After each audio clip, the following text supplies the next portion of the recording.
TNPSC Group 2 Group 2A படிக்கும் மாணவரா நீங்கள் 100 நாட்களில் Group 2 Group 2A Prelims தேர்ச்சி பெற வேண்டுமா?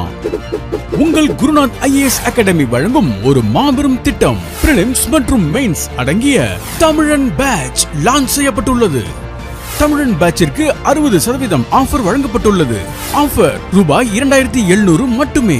வகுப்புகளை எடுப்பது உங்கள் சதீஷ் குருநாத் அவர்கள். தமிழன் பேட்சில் இணைய I want to join தமிழன் பேட்ச் என 9443844441 என்ற எண்ணிற்கு வாட்ஸ்அப் செய்யவும். ஆஃபர் ஜூலை மாதம் 10ஆம் தேதி வரை மட்டுமே. Gurunath IAS academy, cantonment, BSNL office எதிர்ப்புறம், திருச்சி. தமிழ்நாட்டு மக்கள் அனைவருக்கும் வணக்கம். June 30 2024 Tamil Nadu municipal administration and water supply exam நடந்துச்சு. அத நகராட்சி தேர்வு நடந்துச்சு. அந்த கொஸ்டின் பேப்பரை ஒரு வாட்டி பார்த்துருவோம் இந்த வீடியோல. அதாவது GS, தமிழ், மேத்ஸ் மூணுமே நடத்திருக்காங்க. அதுல தமிழ் கொஞ்சம் ஈஸி தான், GS மேத்ஸ்மே கொஞ்சம் ஈஸி தான். இருந்தாலும் வந்து நம்ம குரூப் 1 ரிவிஷன் செஞ்சுட்டு இருப்பீங்க நிறைய ஸ்டூடெண்ட்ஸ், குரூப் 2 ஃபோக்கஸ் பண்ணிட்டு இருப்பீங்க. நம்ம கொஸ்டின்ஸ் எப்படி நான் சொல்ல போறேன் அப்படின்னா, கொஸ்டின் அப்படியே ஃபோக்கஸ் பண்ணி அது சுத்தி கூடிய மற்ற விஷயங்களும் வந்து ஃபுல்லா முடிக்கணும். அதான் முக்கியம். அப்ப குரூப் 1 குரூப் 2 லெவல்ல அப்பதான் நம்ம அண்டர்ஸ்டாண்ட் பண்ணி படிக்க முடியும். சரியா? மத்தபடி இந்த கொஸ்டின்ஸ் நீங்க பார்க்க உங்க மனசுக்குள்ள என்ன தோணும்னா, ஒரு மன நிம்மதி கிடைக்கும். இந்த கொஸ்டின்ஸை பார்க்க உங்க மனசுல என்ன தோணும்னா, ஒரு மீம் கண்டென்ட் இருக்கும்ல, அடடா எப்படிப்பட்ட வரிகள் அப்படின்னு சொல்லிட்டு, அடடா எப்படிப்பட்ட கேள்விகள் அப்படின்னு சொல்லிட்டு உங்க மனசுக்குள்ள ஒரு மன நிம்மதி கிடைக்கும். அந்த மன நிம்மதியை வச்சுக்கிட்டு அப்படியே ஒரு நாளைக்கு 10 மணி நேரம், 2 மணி நேரம், 4 மணி நேரம் சொல்லிட்டு பரிச்சு அடிச்சு தூக்குங்க. சரியா? குரூப் 1 ரிவிஷன் பண்ணிட்டு இருக்கோம். 10 நாள் வரப்போகுது. குரூப் 2 எக்ஸாம் வந்து இன்னும் 2 மாசத்துல வரப்போகுது. சரியா?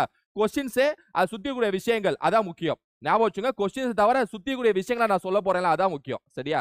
சோ டைமை வேஸ்ட் பண்ணாம வீடியோக்குள்ள போலாம். First question, ice floats on water body because. நீர்நிலைகளில் பனி மிதக்கிறது ஏனெனில். எப்பவுமே ஒரு நீர் நிலையம், அதாவது தண்ணியில பொறுத்த வரைக்கும் ஐஸ் கட்டியை மேல போட்டீங்கன்னா அந்த ஐஸ் கட்டி வந்து மிதக்கும். அது காரணம் என்ன அப்படின்னா, தண்ணியோட அடர்த்தி வந்து ஐஸ் கட்டியோட அடர்த்தியை விட அதிகம். ஞாபகம் வச்சுங்க, தண்ணியோட அடர்த்தி, அதாவது டென்சிட்டி ஆஃப் வாட்டர் வந்து greater than density of ice. இது வந்து பொதுவாவே ஞாபகம் வச்சுங்க. சரியா? தண்ணி தான் வந்து ஐஸ் கட்டியா மாறுது. இருந்தா கூட தண்ணியோட அடர்த்தி டென்சிட்டிங்கிறது ஐஸ் கட்டியோட அடர்த்தியை விட அதிகம். அதனால அடர்த்தி அதிகமாக்கனால மேல இருக்கக்கூடிய அடர்த்தி குறைவாகக்கூடிய ஐஸ் கட்டி வந்து அப்படியே மேல மிதக்குது. அதான் வந்து காரணம். சரியா? அப்ப இந்த ஆப்ஷன்ஸ்ல பாத்தீங்க அப்படின்னா, நீரின் அடர்த்தி பனியை விட அதிகம். Density of water is more than that of the ice. சரியா? அப்படி அது எப்படி சார், தண்ணி தானே சார் கோல்டான ஐஸா மாறுது, அப்புறம் எப்படி சார் இதுக்கு டென்சிட்டி அதிகம் இதுக்கு டென்சிட்டி கம்மிங்கிறீங்க? ஒன்னும் புரியலையே சார். ஏன்னா ஐஸுங்கிறது திடப்பொருள் சாலிடு, இது தண்ணிங்கிறது திரவ பொருள் லிக்விடு. பொதுவாகவே திடப்பொருளோட அடர்த்தி எப்பவுமே அதிகமா தானே சார் இருக்கும். அப்புறம் எப்படி சார் இது மிதக்குது, ஏன் கம்மிங்கிறீங்கன்னு சொல்லிட்டு நீங்க கேட்டீங்கன்னா, அங்கதான் நீங்க இன்னொரு விஷயம் ஞாபகம் வச்சுக்கணும். என்னன்னா, ஒரு தண்ணி ஒரு ஐஸா மாறுறப்ப, தண்ணிங்கிறது ஐஸா மாறுறப்ப அது உள்ள இருக்கக்கூடிய அந்த ஹைட்ரஜன் பாண்டிங் இருக்குல்ல, அந்த ஹைட்ரஜன் பாண்டிங் வந்து அப்படியே க்ளோஸா அப்படியே பேக்கடா மாறும். பேக்கடுனா அந்தந்த இடத்துல மட்டும் தான் இருக்கும், மீதி இடம் ஃபுல்லாவே எம்டி ஸ்பேஸா இருக்கும். அந்த ஹைட்ரஜன் பாண்டிங் எல்லாமே ஒட்டிக்கும், க்ளோஸ் பேக்கா மாறும். அது ஆங்கிலத்துல சொல்லுவாங்க, என்ன ஷேப்ல மாறும்னு சொல்லிட்டு ஆங்கிலத்துல சொல்லுவாங்க. தமிழ் ஸ்டூடெண்ட்ஸ் இதை ஞாபகம் வச்சுங்க, கிறிஸ்டல் லாட்டிஸ் ஷேப்ல மாறும். கிறிஸ்டல் லாட்டிஸ் ஷேப்ல அப்படியே அங்கங்க ஹைட்ரஜன் பாண்டிங் வந்து பிணையும். அதன் காரணமாக உள்ள ஐஸ் கியூப்ல எம்டி ஸ்பேஸ் நிறைய உருவாகும். உள்ள நிறைய எம்டி ஸ்பேஸ் உருவானனால அதோட டென்சிட்டி வந்து உங்களுக்கு கம்மியாகும். சரியா? அப்ப தண்ணியா இருக்கிறப்ப அந்த க்ளோஸ் பேக்ல இருக்காது, ஃபுல்லாவே இருக்கும். அந்த H2O மாலிகுல் வந்து ஃபுல்லாவே இருக்கும். ஆனா அது எப்ப ஐஸா மாறுதோ, ஹைட்ரஜன் பிணைப்பின் காரணமாக அங்கங்க சில இன்டர்மாலிகுலர் ஃபோர்ஸ், அதாவது உள் மூலக்கூறு விசைகள் காரணமாக இந்த ஹைட்ரஜன் பாண்டிங் பிணைப்பின் காரணமாக ஐஸ் கியூபோட டென்சிட்டி வந்து கொஞ்சம் கம்மியாகும். இதுவே அடுத்த வரப்போற எக்ஸாம்ல கேள்வி கேட்பாங்க. கூற்று என்ன கூற்று அப்படின்னா, ஐஸ் பனிக்கட்டி, அதாவது ஐஸோட டென்சிட்டி வந்து கம்மி, அதாவது அடர்த்தி வந்து குறைவு. காரணம் என்ன காரணம் கேட்பாங்க, ஹைட்ரஜன் பாண்டிங் பிணைப்பு தான் காரணம். ஹைட்ரஜன் பிணைப்பு தான் காரணம். சரியா? கூற்றுக்கு காரணம் சரின்னு சொல்லிட்டு அடிச்சிருங்க. அதான் ஒரு கொஸ்டின் படிக்கிறப்ப சுத்துவட்டார கூட மற்ற விஷயத்தையும் படிக்கணும். மற்றபடி பாத்தீங்கன்னா, ஐஸ் கியூபோட டென்சிட்டி பொறுத்த வரைக்கும் பாத்தீங்க அப்படின்னா 0.931 gram per centimetre cube. 0.931 gram per centimetre cube. தண்ணியோட அடர்த்தி பாத்தீங்கன்னா 1 கிராம் per சென்டிமீட்டர் கியூப். சரியா? தண்ணியோட அடர்த்தி கொஞ்சம் அதிகம் தான், 1 கிராம் per சென்டிமீட்டர் கியூப். சரியா? இது ஞாபகம் வச்சுங்க. அப்ப தண்ணியோட அடர்த்தி அதிகம், ஐஸ் கட்டியோட அடர்த்தி குறைவு. அதுதான் ஆன்சரு. ஐஸ் கட்டியோட அடர்த்தி ஏன் குறைவா இருக்குன்னா, ஹைட்ரஜன் பிணைப்பு. வரப்போற எக்ஸாம்ல அதையும் நோட் பண்ணிக்கலாம், கேட்க வாய்ப்பு உண்டு. ரெண்டுக்கு மேல அடர்த்தி நம்பர், மேத்தமேட்டிக்கல் வேல்யூ. சரியா? கணித வேல்யூ என்ன அப்படின்னா 0.931 gram per centimetre cube, 1 gram per centimetre cube. அடர்த்திக்கான ஃபார்முலா என்ன சார்னு கேட்டீங்கன்னா, டென்சிட்டிக்கான ஃபார்முலா பாத்தீங்கன்னா மாஸ் டிவைடட் பை வால்யூம். அடர்த்தி இஸ் ஈக்குவல் டு நிறை டிவைடட் பை கன அளவு. சரியா? மாஸ் டிவைடட் பை வால்யூம், இதான் வந்து அடர்த்திக்கான ஃபார்முலா. அதனால கிராம் பெர் சென்டிமீட்டர் கியூப்னு சொல்றோம். கிராம் பெர் சென்டிமீட்டர் கியூப், அதனால தான் யூனிட் அப்படி சொல்றேன். சரியா? சோ இது ரொம்ப ஈஸியான क्वेश्चन தான், இது ஈஸியாவே அடிச்சிடலாம். சரியா? அடுத்த question. Which one of the given is formed when sodium hydrogen carbonate reacts with sulfuric acid? Sodium hydrogen carbonate sulphuric அமிலத்துடன் வினைபுரியும் போது கொடுக்கப்பட்டவற்றில் எது உருவாகிறது அப்படின்னு சொல்லிட்டு கேட்கறாங்க. சரியா? சல்பியூரிக் ஆசிடோட சேரும் போது கொடுக்கப்பட்டவற்றில் எது உருவாகிறது அப்படின்னு சொல்லிட்டு கேட்கறாங்க. இது ரொம்ப ஈஸியான கொஸ்டின் தான், கவனிங்க. நீங்க இதை ஃபார்முலா மாதிரி எழுதினாலே உங்களுக்கே புரியும். இங்க பாருங்க, சோடியம் ஹைட்ரஜன் கார்பனேட்னா NaHCO3 அர்த்தம். இதான் சோடியம் ஹைட்ரஜன் கார்பனேட். சல்பியூரிக் அமிலம்னா H2SO4 அர்த்தம். சரியா? H2SO4. இது ரெண்டு சேரும் போது சோடியம் சல்பேட் வந்து உருவாகிடும். சோடியம் சல்பேட் அதாவது Na2SO4 பிளஸ் உங்களுக்கு மீதி கார்பன் இருக்கு. அப்ப கார்பன் டை ஆக்சைடு கண்டிப்பா உருவாகும். கார்பன் டை ஆக்சைடு அவுட்புட்டா கொடுக்கும். கண்டிப்பா இங்க H2 இருக்கு, அதனால H2O தண்ணி வந்து அவுட்புட்டா கொடுக்கும். சரியா? சோ அப்ப H2O உருவாகும். இதான் வந்து ஈக்குவேஷன். அதாவது சோடியம் பைகார்பனேட்டோட சல்பியூரிக் அமிலம் சேரும் போது அதுக்கான அந்த வரக்கூடிய ப்ராடக்ட் என்ன அப்படின்னா Na2SO4 அதாவது sodium sulphate plus carbon di oxide plus water மூணுமே வரும். சரியா? இதை பேலன்ஸ் பண்ணணும். இங்க 2 Na இருக்கா, இங்க 2 போட்டுங்க.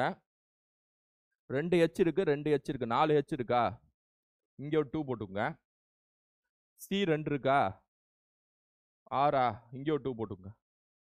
ஓகேவா? 4 4 8 10 6 6 4 10. ஆமா, கட் ஆயிடுச்சு. 2 2 2. So 2 NaSCO3 plus H2CO4 is equal to Na2. இதான் வந்து ஈக்குவேஷன். சரியா? சோடியம் ஹைட்ரஜன் கார்பனேட்டும் சல்பியூரிக் அமிலமும் சேர்ந்தா இதான் ப்ராடக்ட்டா கிடைக்கும் உங்களுக்கு. அப்ப ஆன்சர் என்ன பாருங்க, மூணுமே ப்ராடக்ட் தான். Sodium sulphate, carbon di oxide, தண்ணி, இவை அனைத்தும் இஸ் த ஆன்சர். பெரும்பாலும் ஆல் ஆஃப் தீஸ் ஆப்ஷன் இருந்துச்சுன்னா அது பெரும்பாலும் ஆன்சரா தான் இருக்கும். ஆல் ஆஃப் தீஸ் எக்ஸாம்ல ஆப்ஷன்ஸ்ல இருந்துச்சுன்னா அது பெரும்பாலும் அது ஆன்சரா இருக்கும். அதே போத் A and B ஆப்ஷன்ஸ்ல இருந்துச்சுன்னா அதுவும் பெரும்பாலும் ஆன்சரா இருக்கும். சரியா? இருந்தாலும் நான் சொல்றது தெரியாத கேள்விக்கு. ரைட்டா? அடுத்த क्वेश्चन பாருங்க. If x is to y is equal to 2 is to 5, y is to z is equal to 3 is to 7, find x is to y is to z. அப்படியே மேத்ஸ் क्वेश्चन, GS क्वेश्चन மாறி மாறி பார்க்கலாம். இது வந்து ஈஸியா நானே சொல்லியிருப்பேன், நிறைய கிளாஸ்ல நானே சொல்லியிருப்பேன். ரேஷியோல ரொம்ப சிம்பிளான ஷார்ட்கட்டு கோலம் ஷார்ட்கட்டு.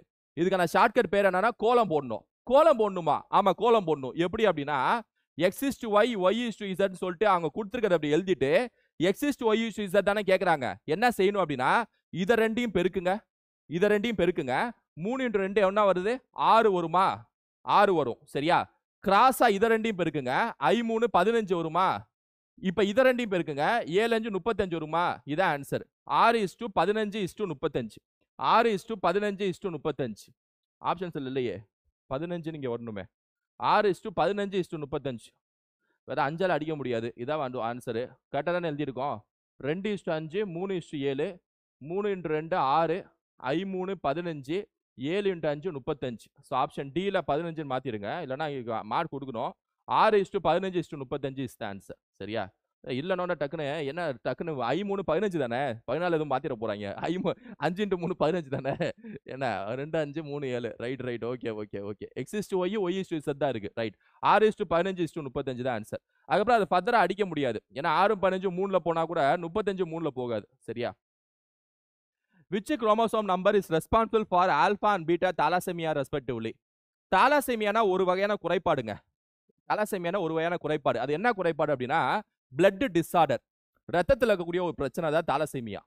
அது என்ன பிரச்சனை அப்படின்னா வழக்கமாவே நம்ம ரத்தத்துல வந்து 2 வகையான ரத்த அணுக்கள் இருக்கு. ஒன்னு சிவப்பு அணுக்கள், இன்னொரு வெள்ளை அணுக்கள். Red blood corpuscles, red blood cells, white blood cells. இல்ல ஒயிட் பிளட் செல்ஸ் வந்து நமக்கு அதாவது நம்ம உடம்புக்கு வரக்கூடிய இந்த வைரஸ் பாக்டீரியா அழிக்கக்கூடிய வேலையை வந்து இந்த WBC பார்த்துக்கும். அதாவது நம்ம உடம்ப காப்பாற்றும். அது ஒரு WBCங்கிறது ஒரு போர் வீரர்கள் மாதிரி. சரியா? அந்த WBC கூடயே வந்து நிறைய செல்ஸ் இருக்கு. T செல்ஸ், B செல்ஸ், அது அப்புறம் வந்து நிறைய விஷயங்கள் இருக்கு. அந்த WBCயோட மெயின் வேலை ஃபங்க்ஷன் என்ன அப்படின்னா வெள்ளை அணுக்களோட மெயின் வேலை என்னன்னா நம்ம பாடிக்கான டிஃபென்ஸ் மெக்கானிசம், அதாவது பாதுகாப்பு செய்யக்கூடிய வேலையை வந்து WBC பார்த்துக்கும். இன்னொரு பிளட் இருக்குல்ல RBC, அதாவது சிவப்பு அணுக்கள். இந்த சிவப்பு அணுக்களோட மெயின் வேலை என்னன்னா சிவப்பு அணுக்கள் வந்து உடம்பு ஃபுல்லா ஆக்சிஜன் சப்ளை வந்து கச்சிதமா கொடுக்கும். உடம்பு ஃபுல்லா கூடிய எல்லா செல்களுக்கும் ஆக்சிஜனை வந்து கொண்டு போய் சேர்க்கிறது வந்து சிவப்பு அணுக்கள் தான், ரெட் பிளட் செல்ஸ் தான். குறிப்பா ரெட் பிளட் செல்ஸ்ல ஹீமோகுளோபின் ஒரு கண்டென்ட் இருக்கு, ஒரு புரோட்டீன் இருக்கு. RBCல ஹீமோகுளோபின் சொல்லக்கூடிய ஒரு புரோட்டீன் தான் அதாவது RBCல இருக்கக்கூடிய ஹீமோகுளோபின் சொல்லக்கூடிய ஒரு புரோட்டீன் தான் உடம்பு ஃபுல்லா ஆக்சிஜனை கொண்டு போய் சேர்க்கும். சரியா? அப்ப பிளட்டை 2ஆ பிரிக்கலாம். ஒன்னு RBC, இன்னொன்னு WBC. WBC பொறுத்த வரைக்கும் மெயின் ஃபங்க்ஷன் பாத்தீங்கன்னா நம்ம உடம்போட டிஃபென்ஸ் மெக்கானிசம். உடம்புல வந்து வைரஸ், பாக்டீரியான்னு சொல்லக்கூடிய நுண்ணுயிர்கள் வந்துச்சு அப்படின்னா இந்த WBC வந்து கச்சிதமா அதை அழிச்சிடும். சரியா? RBCயோட மெயின் ஃபங்க்ஷன் பாத்தீங்கன்னா உடம்பு ஃபுல்லா ஆக்சிஜன் சப்ளை கொடுக்கிறது. அந்த ஆக்சிஜன் சப்ளை கொடுக்கிறது எது கொடுக்கும் அப்படின்னா RBCல இருக்கக்கூடிய ஹீமோகுளோபின் சொல்லக்கூடிய ஒரு கண்டென்ட் தான் கொடுக்கும். அந்த கண்டென்ட் தான் உடம்பு ஃபுல்லா ஆக்சிஜனை கொண்டு போய் சேர்க்கும். சரியா?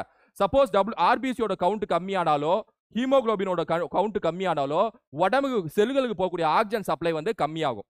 உடம்புக்கு செல்களுக்கு போகக்கூடிய ஆக்சிஜன் சப்ளை கம்மியாச்சுன்னா ரத்த சோகைன்னு சொல்லக்கூடிய ஒரு விளைவு ஏற்படும். அனேமியா வந்து ஏற்படும். சரியா? அப்ப அனேமியா எப்படி ஏற்படுதுன்னா ஆக்சிஜன் சப்ளை டெஃபிஷியன்ட், அதான் ஆக்சிஜன் வந்து டெஃபிஷியன்ட்டா இருக்கிற பட்சத்துல, ஆக்சிஜன் வந்து பற்றாக்குறையா இருக்கிற பட்சத்துல அனேமியா ஏற்படும், ரத்த சோகை ஏற்படும். ஆக்சிஜன் ஏன் பற்றாக்குறையா ஏற்படுது அப்படின்னா ஹீமோகுளோபின் கண்டென்ட் கம்மியா இருக்கிற பட்சத்துல, அதாவது RBCயே கம்மியா உருவாச்சு, இல்லாட்டினா ஹீமோகுளோபின் கண்டென்ட்டும் கம்மியா இருக்கு அப்படின்னா ஆக்சிஜன் சப்ளை வந்து கட் ஆகி அனேமியா, அதாவது ரத்த சோகை வந்து ஏற்படும். சரியா? இது வந்து பேசிக்கா நீங்க தெரிஞ்சு வச்சுக்கணும். இது வந்து ரத்தத்தை பத்தி பேசிக்கா தெரிஞ்சு வச்சுக்கணும். இப்ப தாலசீமியா என்ன அப்படின்னா அது ஒரு வகையான ரத்த குறைபாடு தான். எந்த ரத்த குறைபாடுனா RBC குறைபாடு. தாலசீமியா என்ன அப்படின்னா நம்ம உடம்புல RBC செல்ஸ் இருக்குல்ல, அது உருவாறது குறைவா உருவானாலோ இல்ல ஹீமோகுளோபின் புரோட்டீனும் குறைவா உருவானாலோ தாலசீமியான்னு சொல்லக்கூடிய ஒரு வகையான விளைவுல கொண்டு போய் விட்டுரும். ஸோ தாலசீமியாங்கிறது RBC கம்மியா, அதாவது RBC கவுண்ட் கம்மியா இருக்கிறதும் ஹீமோகுளோபின் கவுண்ட் கம்மியா இருக்கிறதும் தாலசீமியான்னு சொல்லுவாங்க. சரியா? தாலசீமியான்னு சொல்லுவாங்க. இதை ஞாபகம் வச்சுங்க. ரைட்டா? அது ரெண்டும் கம்மியானாலே உங்களுக்கு வந்து ரத்த சோகை ஏற்பட்டுரும். அப்ப தாலசீமியானால ஏற்படக்கூடிய முதல் பிரச்சனை என்னன்னா ரத்த சோகை, அனேமியா. ஞாபகம் வச்சுங்க. ஏன்னா ஆக்சிஜன் சப்ளை கட் ஆயிடும். இப்ப என்ன கேக்குறாங்கன்னா இந்த தாலசீமியால 2 தாலசீமியா இருக்கு. ஒன்னு ஆல்பா தாலசீமியா, இன்னொன்னு பீட்டா தாலசீமியா. சரியா? ஆல்பா தாலசீமியா, பீட்டா தாலசீமியா ரெண்டுக்கு வித்தியாசம் வந்து ஒரு சின்ன வித்தியாசம் தான். ஆல்பா தாலசீமியாவை பொறுத்த வரைக்கும் 4 விதமான ஜீன்ஸ் இருக்கும், ஜீன்கள் இருக்கும், ஜீன்ஸ். பீட்டால பொறுத்த வரைக்கும் 2 ஜீன்ஸ் இருக்கும். ஓகேவா? ஆல்பால 4 ஜீன்ஸ் இருக்கும். அதாவது பேரண்ட்ஸ் வந்து ஆளுக்கு பேரண்ட்ஸ் ஒரு பேரண்ட் வந்து 2 வரும் குழந்தைங்களுக்கு, அது 4 இருக்கும். இந்த பீட்டாவை பொறுத்த வரைக்கும் பாத்தீங்கன்னா 2 ஜீன் இருக்கும். சரியா? 2 ஜீன் இருக்கும். 4 ஜீன்ஸ், 2 ஜீன்ஸ். சரியா? பேரண்ட் செல்ஸ்ல இருந்து டாட்டர் செல்ஸ், அதாவது இந்த செல் டிவிஷன் பாக்குறப்ப உங்களுக்கு புரியும். தாலசீமியா, அதாவது நான் சொல்லக்கூடிய அந்த பேரண்ட் நியூக்ளியஸ், டாக்டர் நியூக்ளியஸ்லாம்.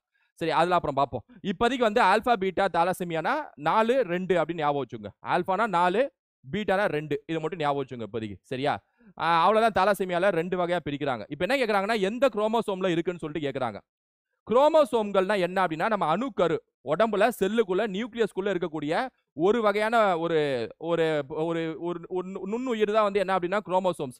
இந்த குரோமோசோம்ஸ்னா என்ன அப்படின்னா நம்ம நியூக்ளியஸ்குள்ள இருக்கும். இது எப்ப தென்படும் அப்படின்னா செல்லு எப்ப பிரிய ஆரம்பிக்குதோ, அதாவது செல்லு எப்ப டிவைட் ஆக ஆரம்பிக்குதோ அப்ப அந்த குரோமோசோம்ஸ் வந்து தென்படும். ஒவ்வொரு செல்லையும் பாத்தீங்கன்னா ஒவ்வொரு நியூக்ளியஸ்குள்ளேயும் பாத்தீங்கன்னா 23 ஜோடி இருக்கும், 23 பேர்ஸ் இருக்கும், 23 பேர் ஆஃப் குரோமோசோம்ஸ் இருக்கும்.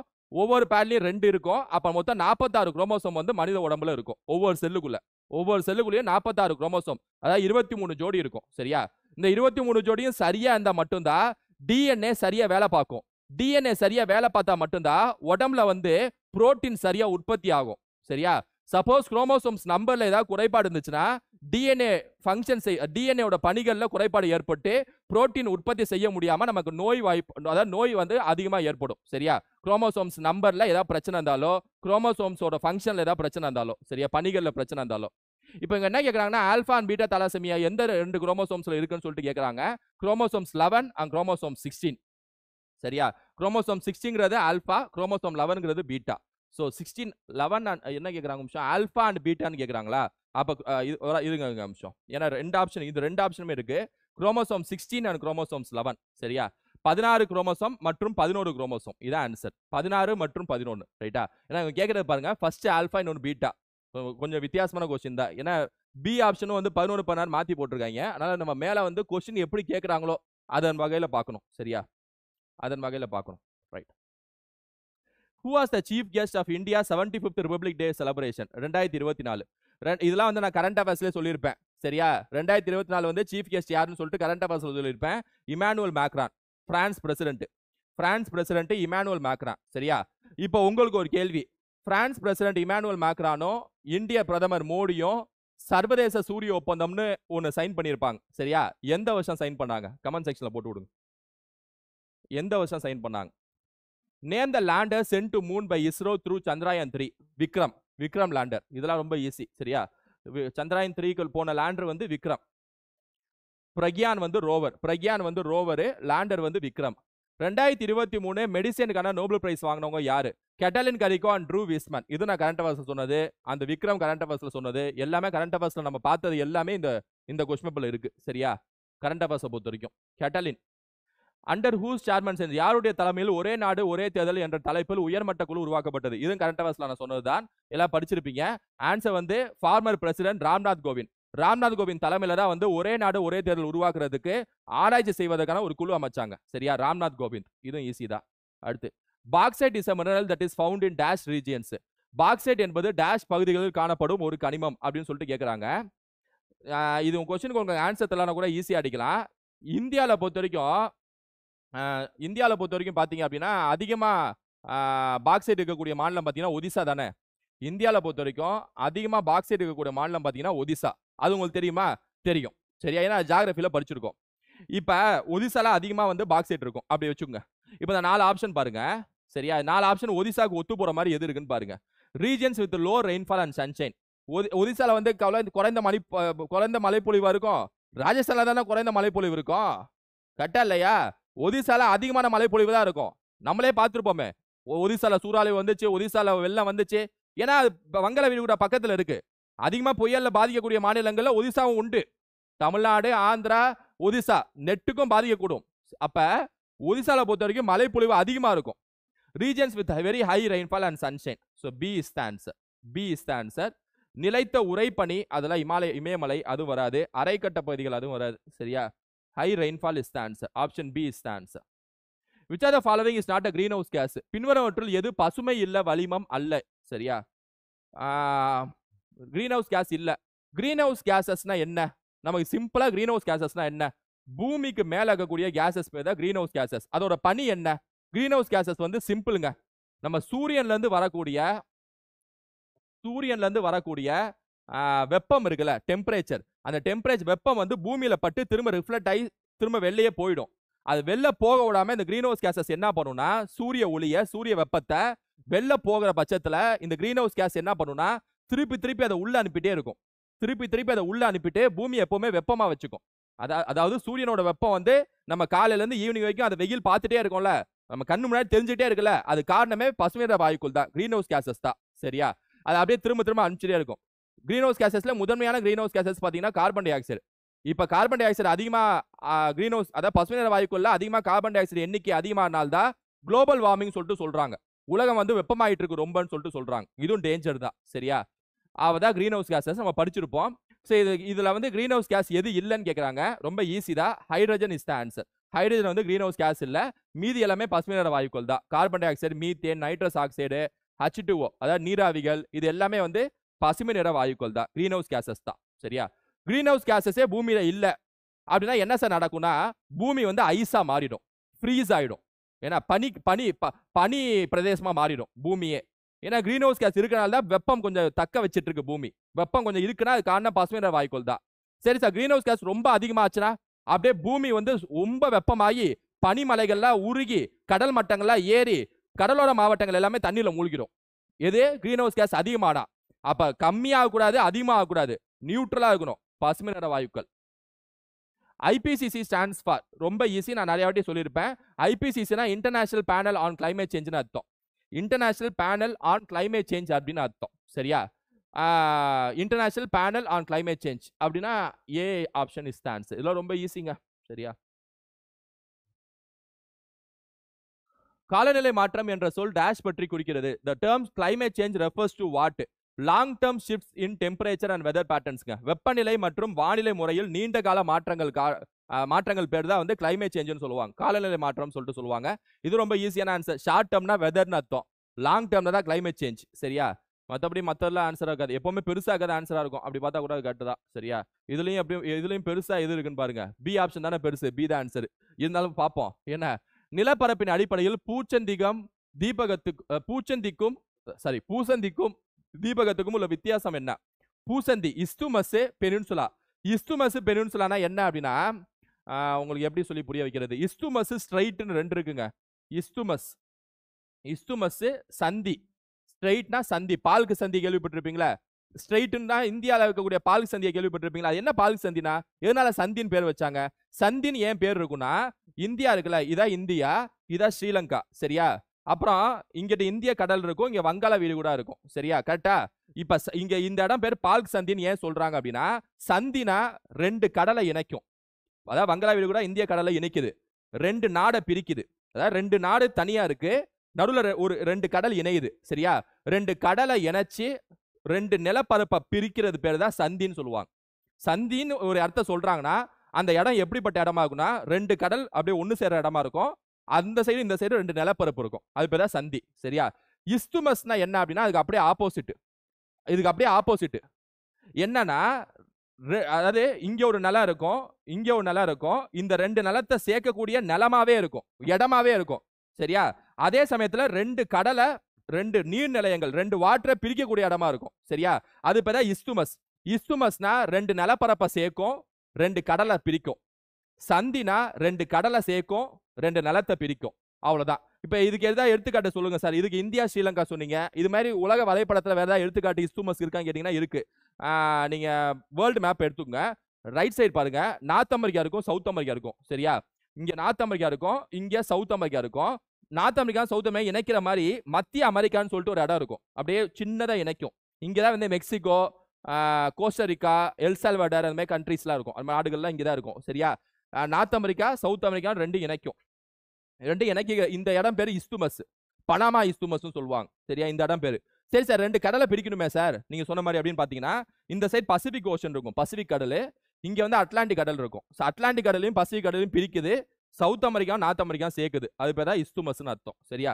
ஆனா இந்த கேள்வியில இஸ்துமஸுக்கும் சந்திக்கும் கேட்கல, இஸ்துமஸுக்கும் பெனின்சுலாக்கும் கேட்கறாங்க. அதாவது தீபகற்ப பீடபூமி. தீபகற்பம்னா என்ன அப்படின்னா, ஒரு இடம் இருக்குன்னா, ஒரு நிலப்பரப்பு இருக்குன்னா சுத்தி கடலா இருந்துச்சுன்னா அது பேர் தீபகற்பம். இப்ப இந்தியா தீபகற்ப பீடபூமின்னு சொல்றாங்களா தென்னிந்தியாவை? ஏன் காரணம் என்ன? இந்த சைடு வங்காள விரிகுடா, கீழே இந்திய கடல், இந்த சைடு அரபிக் கடல், ஃபுல்லா கடலா இருக்கா, கடலா சூழ்ந்து இருக்கா சுத்தி, அது பேர் தான் பெனின்சுலா. 3 பக்கம் கடல் இருக்கும், சரியா? அது பேர் தான் பெனின்சுலா. அப்படியே ஆப்ஷன் பி தான் பெருசா இருக்காத ஆன்சரா இருக்கும். பூசந்தி என்பது 2 பெரிய நிலப்பகுதிகளை இணைக்கும் நீர் சூழ்ந்த ஒரு குறுகிய நிலப்பரப்பாகும், கரெக்ட் தான். அதே சமயம் தீபகற்பம் என்பது நீரால் சூழப்பட்ட ஒரு நீண்ட நிலப்பகுதியாகும், அதுவும் கரெக்ட் தான். Option B is the answer. Option B is the answer. எந்த பாண்டிய மன்னனின் ஆட்சியின் போது பாண்டிய அரசு அதன் உச்சத்தை அடைந்தது? ஜதவர்மன் பாண்டிய மன்னன். ஜதவர்மன் பாண்டிய மன்னன் ஆட்சியில தான் வந்து பாண்டிய ஆட்சி வந்து உச்சத்தில் தொட்டது. அதாவது Sadaiyavarman Jatavarman Sundarapandiyan is the answer, சரியா? ஜடவர்மன் சுந்தரபாண்டியோட காலகட்டம் பாத்தீங்கன்னா 1750 இருந்து 1768 வரைக்கும் ஜடவர்மன் சுந்தரபாண்டியனோட ஆட்சி காலம், சரி? ஆட்சி காலம். இப்ப சடையவர்மன் சுந்தரபாண்டியனும் சொல்லலாம், சரியா? 1750 இருந்து 1768. ஆக்சுவலா அவர் 1769 இறந்து போயிடுவாரு. அதுக்கப்புறமே பாண்டியர்களோட ஆட்சி வந்து வீழ்ச்சியை நோக்கி விடும். இவரோட ஆட்சி காலத்துல வந்து ஸ்ரீலங்கா வந்து முழுமையாக கைப்பற்றப்படும். ஜடவர்மன் சுந்தரபாண்டியன் ஆட்சி காலத்துல வந்து ஸ்ரீலங்கா வந்து இலங்கை வந்து முழுவதுமாக கைப்பற்றப்படும், சரியா? நிறைய போர் தோற்றிருப்பார், அதுல போர்ல வந்து வெற்றி பெற்றிருப்பார். யார் அப்படின்னா ஜடவரன் சுந்தரபாண்டியன். ஸோ அவரோட ஆட்சி தான் வந்து மிகப்பெரிய பாண்டிய ஆட்சி. பாண்டியோட காலம் வந்து உச்சத்தை தொட்டது இவரோட ஆட்சி தான். அதுக்கப்புறம் வீழ்ச்சியை நோக்கி போயிடும், சரியா? அதே ஞாபகம் வச்சுக்க, ரைட்டா? நிறைய திராவிட கட்டடக்கலை கட்டியிருப்பவர் யார் அப்படின்னா ஜடவரம் சுந்தரபாண்டியன். மீனாட்சி அம்மன் கோயில்ல வந்து கிழக்கு கோபுரம் பார்த்திருப்பீங்க, ஈஸ்ட் டவர், அந்த கிழக்கு கோபுரத்தை கட்டினதே அவர் தான், சரியா? ஜடவர்மன் சுந்தரபாண்டியன்.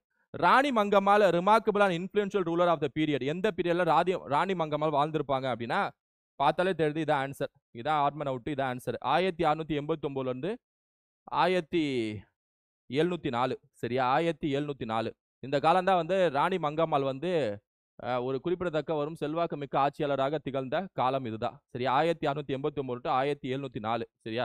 கொஸ்டின் எடுக்கிறவங்க கொஞ்சம் யோசிச்சிருக்கலாம். ஏன்னா 1529 இருந்து 1736 வரைக்கும் போட்டிருக்கீங்க.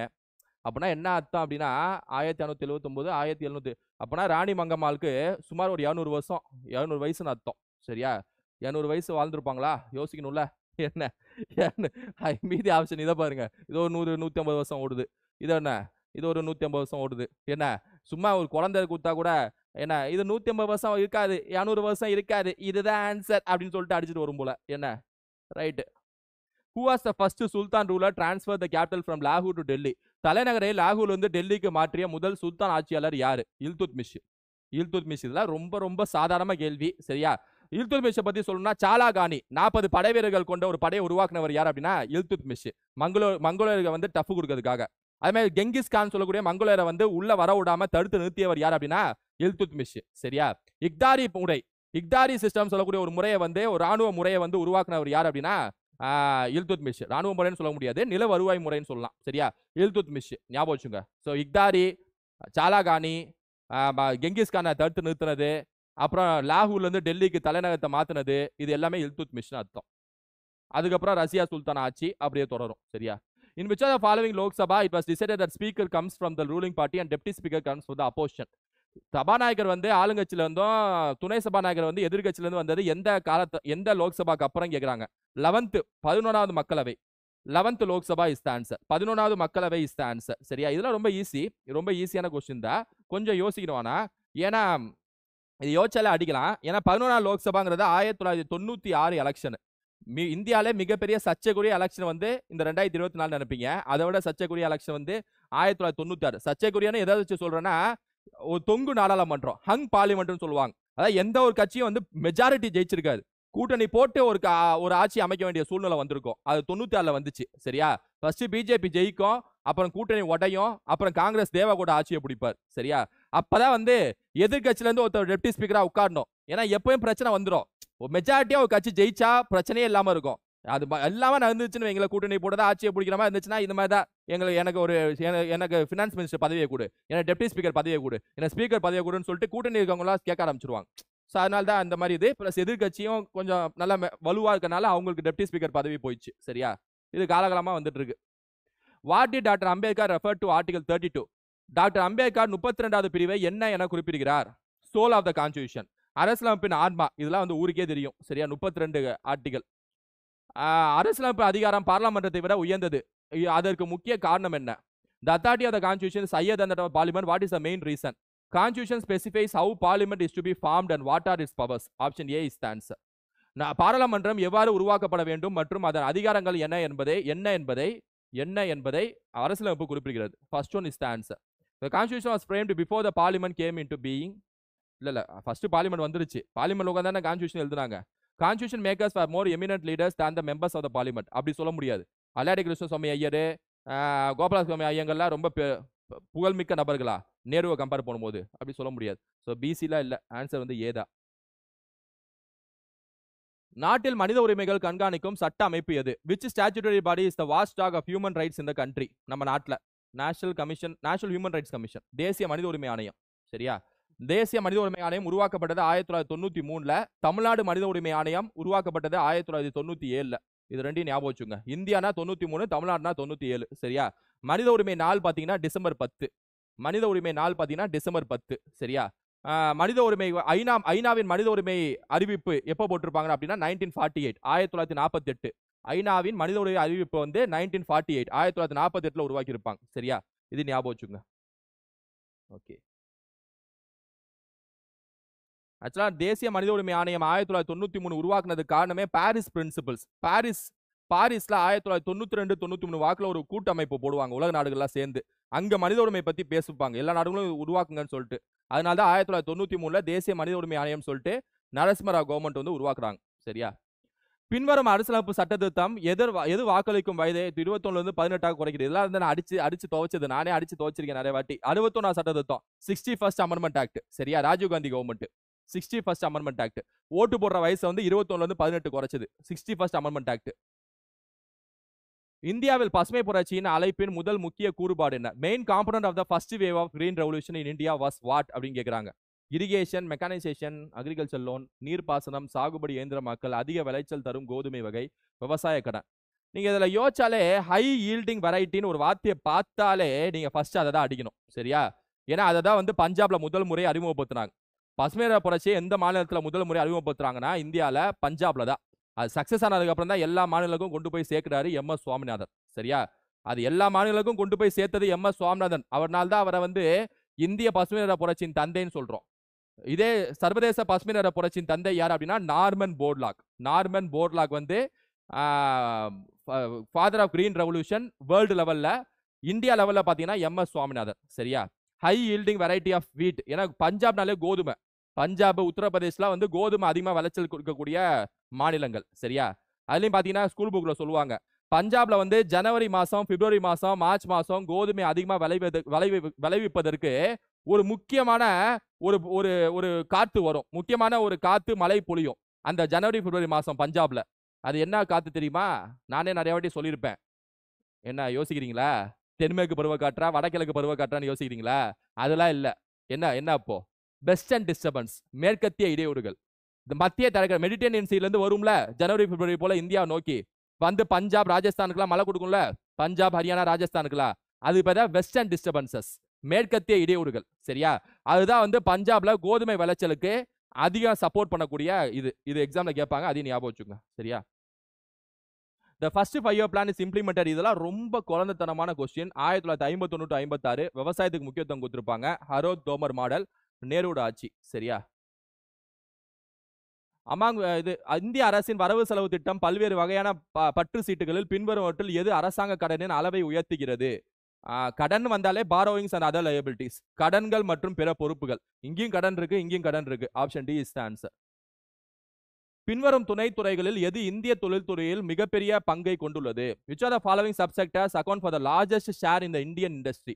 Largest share in the Indian industry. மிகப்பெரிய பங்கை கொண்டுள்ளது எதுன்னு கேக்குறாங்க. சரியா? பார்த்தாலே தெரியுது. 3ல 4ல மாசானது எது? மேனுஃபேக்சரிங் செக்டர் தான். விவசாயத்துறை, தொழில்துறை, சேவைத்துறை 3 தான் மாசு. சேவைத்துறை டாப், அதுக்கு அடுத்தபடியா உற்பத்தி துறை, அதுக்கு அடுத்தபடியா விவசாயத்துறை. இங்க வந்து அதுல என்ன இருக்குன்னா மேனுஃபேக்சரிங் செக்டர் இருக்கு. இதான் ஆன்சர். சரியா? மீதி 3மே வந்து ரொம்ப பேசிக்கான இது, அதெல்லாம் விட்டுருங்க. இதான் அதிகமான பங்கு கொடுக்கும். ஏன்னா அதுல தான் அதிகமான வேலை வாய்ப்பு இருக்கு, அதிகமான ப்ரொடக்ஷன் உற்பத்தி அதுதான் நடக்குது, பணப்புழக்கமும் அதுல தான் நடக்குது. 1915 மகாத்மா காந்தி தென்னாப்பிரிக்கால இருந்து இந்தியாவுக்கு திரும்பிய பிறகு அவரது முதல் சத்தியாகிரகம் எங்க நடந்ததுன்னு சொல்ற, அதான் எதுல நடந்தது, எங்க நடந்துச்சுன்னு கேக்குறாங்க. சாம்பரம் சத்தியாகிரகா.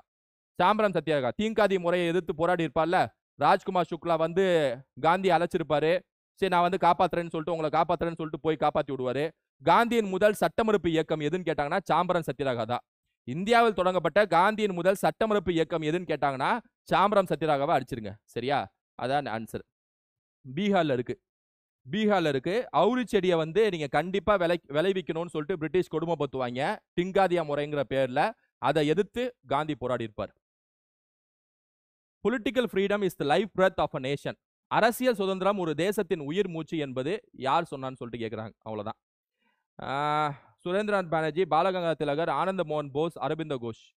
கண்டிப்பா இந்த மாதிரி ஒரு வாக்கியம்லாம் மிதவாதிகள் சொல்லியிருக்க வாய்ப்பே இல்லை. ஏன்னா மிதவாதிகள் பேசுறதுக்கே பயந்தாங்க பிரிட்டிஷ்க்கு எதிர்த்து. என்ன அப்ப கண்டிப்பா சுரேந்திரநாத் பானர்ஜியை தூக்கிடுங்க, ஆனந்த மோகன் போஸை தூக்கிடுங்க. சரியா? இந்த கொஸ்டின் தெரியலனா கூட எப்படி அடிக்கலாம்னா, புரட்சிகரமான வாக்கியம்லாம் அந்த காலத்துல மிதவாதிகள் பேசுறதுக்கே தயங்கினாங்க, பேச மாட்டாங்க. தீவிர தேசியவாதிகள் எழுச்சி ஆனதுக்கு அப்புறம் தான் மிகப்பெரிய சம்பவமே இந்தியாவில் நடந்துச்சு. பிரிட்டிஷ் வந்து நடுங்கி போனாங்க. ஓரளவுக்கு நடுங்க வச்சாங்க தீவிர தேசியவாதிகள். சரியா? பிரிட்டிஷ உண்டுலன்னு ஆக்குனாங்க. அதுக்கப்புறம் காந்தியும் போஸ் வந்ததுக்கு அப்புறம் அது ஒருபடி மேல போச்சு. சரியா? அதனால ரெண்டையும் தூக்கிடுங்க. ரெண்டு மிதவாதி இருக்காது ஆன்சரா. இது இப்ப இந்த ரெண்டுல தான் ஏதோ ஒன்று ஆன்சர். சரியா? இப்பதான் நீங்க கிளவரா யோசிக்கணும். Political freedom is life breath of a nation. அரசியல் சுதந்திரம் ஒரு தேசத்தின் உயிர் மூச்சு அப்படின்னு சொல்லிட்டு சொல்றாங்க. இதை திலகர் சொல்லியிருப்பாரா, அரபிந்தோ கோஷ் சொல்லியிருப்பாரான்னு சொல்லிட்டு ஆழ்ந்து யோசிக்கணும். திலகர் கண்டிப்பா சொல்லியிருந்தான்னா நம்ம கண்டிப்பா படிச்சிருப்போம் அந்த விஷயத்த. ஏன்னா சுயராஜ்யம் என்பது எனது பிறப்புரிமை, நான் அதை பெற்றே தீருவேன், திலகர் சொன்னதுதான். படிச்சிருப்போம், எங்கேயா கேள்விப்பட்டிருப்போம். ஏன்னா திலகர் ஒரு ஃபேமஸ், அவர் சொன்னாலே அது ஃபேமஸா இருந்திருக்கும். ஆனா இது அந்த அளவு கேள்விப்படாத ஒரு விஷயம்னால கண்டிப்பா திலகரை தூக்கிடுங்க. Aurobindo Ghosh is the answer. Aurobindo Ghosh is the answer. சரியா? Which statement are correct concerning doctor Muthulakshmi Reddy? Doctor Muthulakshmi Reddy தொடர்பான எந்த அறிக்கைகள் சரியானவை அப்படின்னு சொல்லிட்டு சொல்றாங்க. சரியா? she was the first woman in India to earn a medical degree. தப்பு. இந்தியாவின் மருத்துவம் பட்டம் பெற்ற முதல் பெண் இவர் இல்ல, ஆனந்திபாய் ஜோஷி. இந்தியாவில் மருத்துவம் பட்டம் பெற்ற முதல் பெண்மணி ஆனந்திபாய் ஜோஷி. தமிழ்நாட்டில் மருத்துவம் பட்டம் பெற்ற முதல் பெண்மணி தான் முத்துலட்சுமி அம்மையார். ஸோ ஃபர்ஸ்ட் ஒன் தப்பு. தேவதாசி முறைக்கு எதிராக தீவிர பிரச்சாரம் செய்ததற்காக காந்திஜி வரை தனிப்பட்ட முறையில் பாராட்டினார். தனிப்பட்ட முறையில பாராட்டல காந்திஜி. 1930 தேவதாசி மசோதா கொண்டு வந்தப்ப பெரியார் பாராட்டினாரு, மற்ற இங்க இருக்கிற தலைவர்கள் எல்லாமே பாராட்டினாங்க. நீதி கட்சி மட்டும் தான் பாராட்டல. ஏன்னா நீதி கட்சி அந்த மசோதாவை எதிர்த்துச்சு, அதனால தான் மசோதா சட்டமா மாறல. நீதி கட்சியில சூப்பரா நல்ல நீதி பண்ணிச்சு, நல்லது செஞ்சுன்னு சொல்றாங்களே, தேவதாசி ஒழிப்பு மசோதா வந்து நிறைவேற்றப்ப நீதி கட்சி ஆட்சி தான். சுப்பராயன் ஆட்சி முடிஞ்சு சுயேட்சை ஆட்சி முடிஞ்சு நீதி கட்சி ஆரம்பிக்கிறப்ப தான் பண்ணியிருக்காங்க. அப்ப ஏன் அது வந்து சட்டமா மாற விடல? 1947 தான் சட்டமா மாறுச்சு. நீதி கட்சி வந்து பட்டியலின சமூகத்துக்கும் பெண் சமூகத்துக்கும் நல்லது பண்றோம்னு சொல்லக்கூடிய ஒரு கட்சி தானே, ஏன் செய்யல? யோசிக்கணும். சரியா? அப்ப 2வது வராது. In 1930 she arranged the All India Women's Conference in Pune. இது 3வது கண்டிப்பா correct. The first female legislature in Britain India. 3வது 4வது correct. So 3 and 4 is the answer. 3 and 4 is the answer. 1 கண்டிப்பா வராதனாலே நீங்க இதையும் தூக்கிடலாம். சரியா? மீதி இந்த 2ல ஏதோ ஒன்று ஆன்சர் வந்து 3 and 4. எப்படியும் ஆப்ஷன்ல வந்து 4 3 இருந்துச்சுன்னா 2 ஆப்ஷன் எது சின்னதா இருக்கோ அது ஆன்சரா இருக்கும். சரியா? Go back to the Vedas. வேத காலத்துக்கே திரும்பி செல். தயானந்த சரஸ்வதி, சுவாமி தயானந்த சரஸ்வதி. தயானந்த சரஸ்வதி பத்தி சொல்லணும்னா 1875ல ஆரிய சமாஜம் சொல்லக்கூடிய சமாஜத்தை ஆரம்பிச்சாரு. சுத்தி இயக்கம் அப்படின்னு சொல்லக்கூடிய ஒரு இயக்கத்தை நடத்தினார். யார் அப்படின்னா தயானந்த சரஸ்வதி. இதெல்லாம் வந்து கூடுதல் பாயிண்டா நீங்க தெரிஞ்சு வச்சுக்கணும். சரியா? இந்த ஆரிய சமாஜ் வந்து ஆரம்பத்துல பம்பாயில இருந்துச்சு, அதுக்கப்புறம் லாகூர் கொண்டு போயிட்டார். சரியா? ஆரிய சமாஜ் தயானந்த சரஸ்வதி. வேத காலத்துக்கே திரும்பி செல், இந்து மதத்தை மீட்டெடுங்க அப்படின்னு சொல்லிட்டு குரல் கொடுத்தார். யார் அப்படின்னா தயானந்த சரஸ்வதி. சரியா? திருவள்ளுவர் அறம் பற்றிய முழு கருத்தையும் திருக்குறள் 1ஆம் பாகத்தில் டேஷில் விளக்கி உள்ளார். 300 குறளா விளக்கி உள்ளார். 330 380 400 380 இஸ் தி ஆன்சர். 380. இதெல்லாம் கொஞ்சம் ஜெனரலா படிச்சவங்களுக்கு எல்லாமே ஈஸி தான். சரியா? 380. பாண்டிய ஆட்சி பகுதியை உலகிலேயே பணக்கார மற்றும் சிறந்த மாநிலம் என்று போற்றியவர் யார்? Marco polo. பாண்டியர்கள் வந்தாலே மார்க்கோ போலோ அடிச்சு விட்டுருங்க. ஏன்னா இதுல 6th புக்ல இருக்குங்க. 6th புக்ல தமிழ் சமூகம் நினைக்கிறேன், அந்த எர்லி சிட்டிஸ் நினைக்கிறேன், முந்தைய நகரங்கள் அதுல இருக்குது. சரியா? அந்த மதுரை பத்தி பேசியிருக்கப்ப சொல்லியிருப்பாங்க. தமிழ் பேசும் பகுதியின் ஆரம்ப வம்சங்களில் யார் ஆரம்பகால வம்சமாக கருதப்படுகிறார்? தமிழ் சமூகத்திலே ஆரம்பகால தொடக்க கால வம்சம் எதுன்னு கேட்கிறாங்க. பாண்டியர்கள், சோழர்கள், சேரர்கள், பாண்டியர்கள் இஸ் தி ஆன்சர். பாண்டியர்கள். இதெல்லாம் ஈஸி தான். Option A. மக்களாட்சி சார்ந்த நடவடிக்கை, பொது பகுத்தறிவு மற்றும் சமூக நடவடிக்கை ஆகியவற்றின் சக்தியால் தமிழ்நாடு உலகளாவிய மற்றும் நன்கு செயல்படும் பொது சேவைகளுக்கான அர்ப்பணிப்பை உருவாக்கியது. இது யார் சொன்னது? Tamil Nadu developed commitment universal well functioning public services to the power of democratic. Okay, யார் சொன்னதுன்னு சொல்லிட்டு கேட்குறாங்க. எப்படியும் இந்தியாவை சார்ந்த ஒரு நபர் தான் சொல்லியிருப்பாங்க. அதனால இது ரெண்டையும் தூக்கிடுங்க. தட்டு பொட்டுலாம் வராது, மில்டோ கல்டோலாம் வராது. ஏன்னா அமர்த்தியா சென்னா, ஜீன் ட்ரீஸ்னு 2 பேர், ரகுராம் ராஜன் மற்றும் அபிஜித் பானர்ஜி. இந்த 2 பேர்ல நோபல் பிரைஸ் வாங்கினது 1. 2வது தமிழ்நாடை பத்தி பல்வேறு கருத்துக்களை சொன்னவங்க யார் அப்படின்னு யோசிக்கணும். அப்படி பார்த்தோம் அப்படின்னா Amartya Sen and Jean Dreze is the answer. Amartya Sen and Jean Dreze is the answer. சரியா? Amartya Sen and Jean Dreze is the answer. 2023ல contribution of Tamil Nadu to the GDP of India is around எவ்வளோன்னு கேட்குறாங்க. அதாவது இந்தியாவோட கான்ட்ரிபியூஷனுக்கு அதாவது இந்தியாவுக்கு ஜிடிபி வந்து தமிழ்நாடு கான்ட்ரிபியூஷன் எவ்வளவு கொடுத்துருக்குன்னு சொல்லி கேட்குறாங்க. இது படிக்கலாம் கூட ஈஸியா அடிக்கலாம். எப்படி 20% 15% தூக்கிடுங்க. 2 டிஜிட்ல கண்டிப்பா போய வாய்ப்பு இல்லை. ஏன்னா இந்தியாவில் மொத்தம் 28 மாநிலங்கள் இருக்கு. உத்தரப்பிரதேஷ், குஜராத், மத்திய பிரதேஷ், மகாராஷ்டிராலாம் டாப் ரேங்கிங்ல இருக்கு. அதாவது இந்த மாதிரி ஜிடிபி கான்ட்ரிபியூட் பண்றதுல. ஸோ அப்படி பார்த்தா 20% கொடுத்துச்சுன்னா மீதி 80% 27 மாநிலங்கள் கொடுக்குமா? அப்படி யோசிச்சா இது 2யும் தூக்கிடுங்க. ஆக ரொம்ப கம்மியான ஆன்சரையும் தூக்கிடுங்க.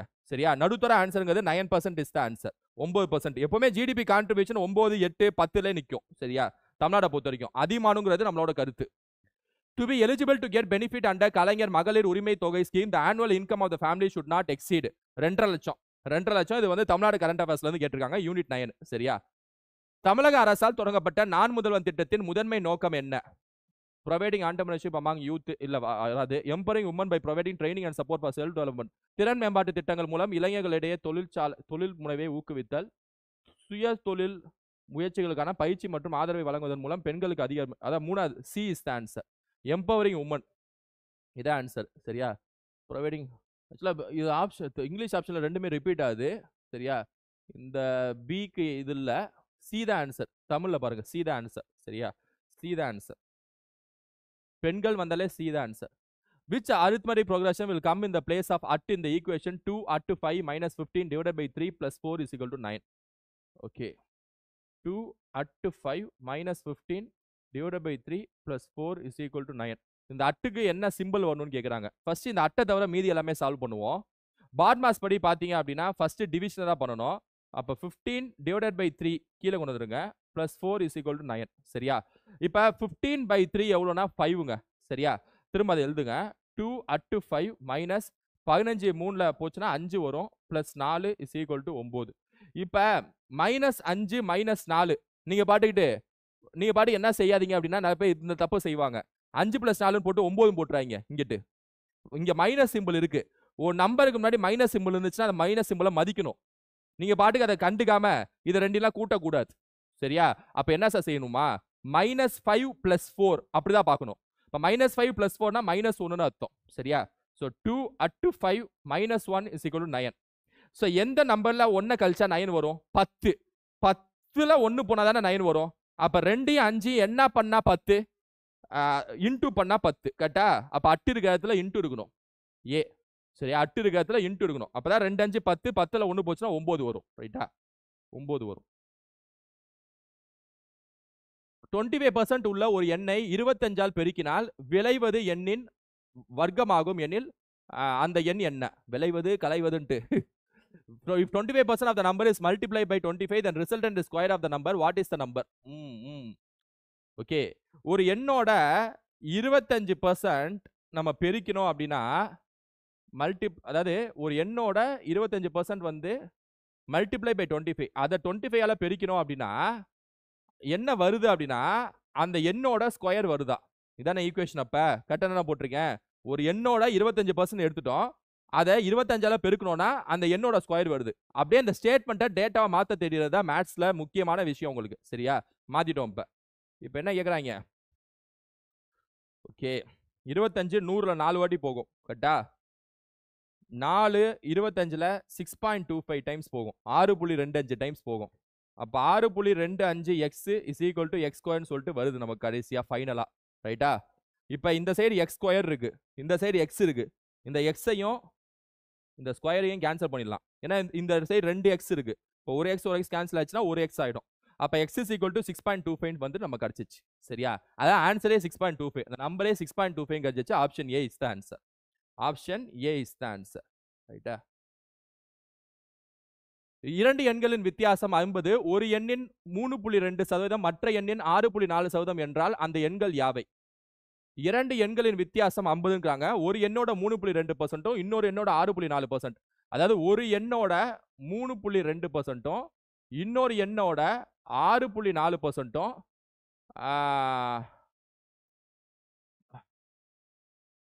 ஒரு நிமிஷம். ஒரு நிமிஷம். ஒரு எண்ணோட 3. சாரி ஒரு நிமிஷம். இப்படி இல்ல. ஒரு எண்ணோட 3.2%, இன்னொரு எண்ணோட 6.4% சமம்ங்கறாங்க. இஸ்ங்கறாங்க. இஸ்னா சமம்னு அர்த்தம். நடுவுல ஈக்குவல் டு போட்டுருங்க. இப்ப ஒரு எண் x ன்னு வச்சுக்கிட்டேன், இன்னொரு எண் y ன்னு வச்சுக்கிட்டேன். சரியா? ஒரு எண் x, இன்னொரு எண் y ஞாபகம் வச்சுங்க. நடுவுல ஈக்குவல் டு போட்டேன். சரியா? இந்த 2 0 கேன்சல் ஆயிடுமா? Difference between the numbers is 50. இவ்வளோ போடணுமா நம்ம? சரி, நான் ஃபுல்லா போடுறேன். ஆனா இது இவ்வளோ போடணுமா எனக்கு சந்தேகமா இருக்கு. நான் வரேன். சரியா? இப்ப 2 0 100 கேன்சல் ஆயிடுச்சா? y கீழே கொண்டு வாங்க. x/y ன்னு மாறுமா? y கீழே வந்துச்சுன்னா இந்த 3.2 இங்கிட்டு கொண்டு போயிடுங்க. சரியா? இந்த சைடு கொண்டு போயிடுங்க. இந்த கேள்வியை முழுசா அப்படிதான் போடணும். 3.2 6.4ல 2 வாட்டி போயிடும். சரியா? அப்ப ரேஷியோவை பாத்தீங்க அப்படின்னா x/y-ங்கிறது 2:1 அப்படின்னு வந்துருச்சு. x/y-ங்கிறது 2:1ன்னு வந்துருச்சு. சரியா? 2:1ங்கிறது x/y. டிஃபரன்ஸ் பிட்வீன் 2 நம்பர்ஸ் என்ன? 50. Difference between 2 நம்பர்ஸ்ங்கிறது 50. இப்ப x/y ரேஷியோ 2:1ங்கிற ரேஷியோல இருக்கு. சரியா? ரேஷியோனா எப்பவுமே டூப்ளிகேட் தானே. பக்கத்துல x ஆல மல்டிப்ளை பண்ணாதான் அது ஒரிஜினல். ஞாபகம் வச்சுங்க. இப்ப நான் x ஆல மல்டிப்ளை பண்ண போறேன். இந்த x வேற, அந்த x வேற. அது ரேஷியோல இருக்கக்கூடிய x. சரியா? 2x - 1x = 50. 2x - 1x வந்து x = 50 வந்துரும். சோ x 15 வந்துருச்சு. அதாவது ஒரு எண் 50. அப்ப இன்னொரு எண் என்ன அப்படின்னா 2x தான் இன்னொரு எண். 50 × 2 100. இன்னொரு எண் வந்து 100. சரியா? இந்த क्वेश्चन இப்படி தான் போடணும். அதாவது இதை இப்படி எழுதிட்டு by y போட்டு இதை இங்க கொண்டு வந்து 2/1 ன்னு வந்ததுக்கு அப்புறம் டூப்ளிகேட்டை ஒரிஜினலா மாத்தி மைனஸ் பண்ணி இன்னொரு எண்ணை கண்டுபிடிக்கணும். இப்படி தான் போடணும். 100, 15 ஆனா இவ்வளவு போடணுமா எனக்கு சந்தேகமா இருக்கு. ஏன் அப்படின்னா the difference of two numbers is 15 டாங்கல. அந்த ரெண்டு நம்பரே ஆப்ஷன்ல கொடுத்துட்டாங்க. கேட்டா? அப்ப 50க்கும் 50க்கும் டிஃபரன்ஸ் மைனஸ் பண்ணா என்ன 0 தானே வருது. நமக்கு 50 வரணும்ல. வித்தியாசம் ரெண்டு நம்பர், அந்த ரெண்டு நம்பருக்கு வித்தியாசம் 50 வரணும். ஆனா ஃபர்ஸ்ட் ஆப்ஷன் 50 வரலையே. முட்டை வருது, 0 வருது. தூக்கிடுங்க. இது ரெண்டுக்கும் டிஃபரன்ஸ் என்ன? 25 வருது. ஆப்ஷன் இது ஆன்சர் இல்ல, தூக்கிடுங்க. இது ரெண்டுக்கும் வித்தியாசம் 25 வருது. இது ஆன்சர் இல்ல, தூக்கிடுங்க. இது ரெண்டுக்கும் வித்தியாசம் 50 வருது. அப்ப இதான் ஆன்சர். சரியா? சோ இப்படி முடிச்சு விட்டுலாம். சம்ம போடவே தேவையில்ல. Phonetic classification of organisms is based on உயிரினங்களின் phonetic வகைப்பாட்டின் அடிமையாக கொண்டது எது அப்படின்னு சொல்லிட்டு கேக்குறாங்க. phonetic classificationனால உயிரினங்களை வந்து ஒத்த பண்புடைய உயிரினங்கள ஒண்ணா அடுக்குறது பேர் தான் phonetic organism. இப்போ வந்து ரெப்டிலா அப்படின்னு சொல்லிட்டு சொல்றாங்க. ரெப்டைல்ஸ் எல்லாம் சேர்த்து ரெப்டிலா அப்படின்னு சொல்லிட்டு பேர் வைக்கிறாங்கன்னா அது உள்ளேயே வந்து பல்லி, முதலை, அதாவது லிசார்டு, crocodile இதெல்லாமே ரெப்டிலான்னு சொல்லிட்டு அடக்கிடுவாங்க. சரியா? ரெப்டிலான்னு சொல்லக்கூடிய அந்த பேருக்குள்ள அது பேர் வந்து phonetic classification of organism சொல்லிட்டு அர்த்தம். சரியா? இந்த क्वेश्चन உங்களுக்கு தெரியலனா கூட நாலுல வந்து ஃபேமஸ் ஆனது வந்து observable characteristics of living organisms. Option A is the answer. உயிரினங்களில் காணக்கூடிய பண்புகள் அதான் ஆன்சர். ஒரு முக்கோணத்தின் கோணம் 4:3:2 என்ற வீதத்தில் இருக்குமெனில் 3 கோணங்கள் யாவை? எப்பவுமே முக்கோணத்துல 3 இதையும் ஆட் பண்ணீங்கன்னா 180 டிகிரி வரும். ஸோ அப்போ 4x ரேஷியோனா டூப்ளிகேட் எக்ஸ்ட்ரா பெருக்கிக்கணும், அப்பதான் ஒரிஜினலா மாத்தணும். அதை 4x + 3x + 2x வந்து 180, 9x வந்து 180, x வந்து 20 டிகிரி வந்துருது. அப்படிதானே? x 20 வந்துருது. இப்போ x 20 வந்து 4xல சப்ஸ்டிட்யூட் பண்ணீங்கன்னா 80 டிகிரி வரும். Option B is the answer. நீங்க பாட்டுக்கு அடுத்த 3xலயும் 20 தூக்கி 3xலயும் சப்ஸ்டிட்யூட் பண்ணி அதை 2xலயும் சப்ஸ்டிட்யூட் பண்ணி 20 × 3 60, 20 × 2 40 அப்படின்னு நிதானமா எழுதிட்டீங்கன்னா டைம் பாட்டுக்கு ஓடிட்டே இருக்கும். ஏன்னா 20 × 4 பண்ணாலே 80 வந்துருச்சுல. ஆப்ஷன்ல எது ஃபர்ஸ்ட் 80 இருக்கு இதானே, தட்டி விட்டு போவீங்களா? அதை விட்டு 60 40 கிரேஸ் இது அது என்ன ஸ்டெப் மார்க் கொடுப்பாங்களா? மேடம் வெரி குட் போடுவாங்களா? மேடம் உங்க கையெழுத்து போட உங்களை டிக் பண்ணி super bye keep it up ஏதாவது சொல்ல போறாங்களா? ஸ்டெப் மார்க் உண்டா? ஆப்ஷன்ல எது அது ஓஎம்ஆர் புள்ளி, அவ்வளவுதான். அது புள்ளி கரெக்ட்னா கரெக்ட் போடும் ஓஎம்ஆர் மிஷின், தப்புனா தப்பு போட்டுரும். அப்ப டக்குன்னு போயிட்டே இருக்கணும். நமக்கு டைம் வேஸ்ட் ஆகுது. If the volume of the two cubes are in the ratio 125:126 125:216 இத 216 மாத்திருங்க. சரியா? 216 மாத்திருங்க என்ற விகிதத்தில் இருந்தால் அவற்றின் மொத்த பரப்பளப்பின் விகிதம் என்ன? சரியா? 100 क्वेश्चनல இதுவே டைம் ஆயிடுச்சு போல. இன்னொரு சில क्वेश्चன்ஸ்ல முடிச்சிடுவோம். மீதியை வந்து நான் பார்ட் 2ன்னு சொல்லிட்டு அடுத்து போடுறேன். சரியா? 125:216ல வால்யூம் இருக்கு. ஸோ வால்யூம் வந்து 125:216ல இருந்துச்சுன்னா சர்ஃபேஸ் ஏரியாவோட ரேஷியோ என்னன்னு சொல்லிட்டு கேட்குறாங்க. ரொம்ப ஈஸிங்க. இந்த மாதிரி கொஸ்டின் கேட்டாங்கன்னா ரொம்ப ஈஸி. ஃபர்ஸ்ட் சர்ஃபேஸ் ஏரியா கண்டுபிடிக்கணும்னா வால்யூம் கொடுத்துட்டாங்களா, கியூபோட வால்யூம் கொடுத்துட்டாங்களா, ஃபர்ஸ்ட் சைடை கண்டுபிடிங்க. ஏ எப்பவுமே வால்யூம் பொறுத்த வரைக்கும் இதை கியூப் ரூட் எடுத்தீங்கன்னா, அதாவது கனமூலம் எடுத்தீங்கன்னா உங்களுக்கு வந்து சைடு கிடைச்சிடும், பக்கம் கிடைச்சிடும். அப்ப கியூப் ரூட் எடுங்க. ரெண்டு சைடும் கியூப் ரூட் இப்படி எடுக்கலாம். ரேஷியோல பொறுத்த வரைக்கும் 125 கியூப் ரூட் வந்து 5, 216 கியூப் ரூட் வந்து 6. இப்போ வந்து நம்ம சைடு கண்டுபிடிச்சிட்டோம். ரெண்டு கியூபோட பக்கம் கண்டுபிடிச்சிட்டோம். இப்போ இந்த ரெண்டு பக்கத்தையும் என்ன பண்ணா வலைப்பரப்பு அதாவது சர்ஃபேஸ் ஏரியா கிடைக்கும் அப்படின்னா ஸ்கொயர் பண்ணா. அப்ப 5² 6². அப்ப அப்படி பண்ணனா ஆன்சர் வந்து 25:36 is the answer. Option C is the answer. 25:36. 25:36. சரியா? Option C is the answer. ரைட்டா? 5:6 ஆப்ஷன் இருக்கு பாருங்க. நீங்க பாட்டுக்கு இதை அடிச்சு விட்டீங்கன்னா தப்பு. என்ன அடுத்து? In how many years 50 will produce the same interest at 8% as 800 produce in 3 years at 4.5%?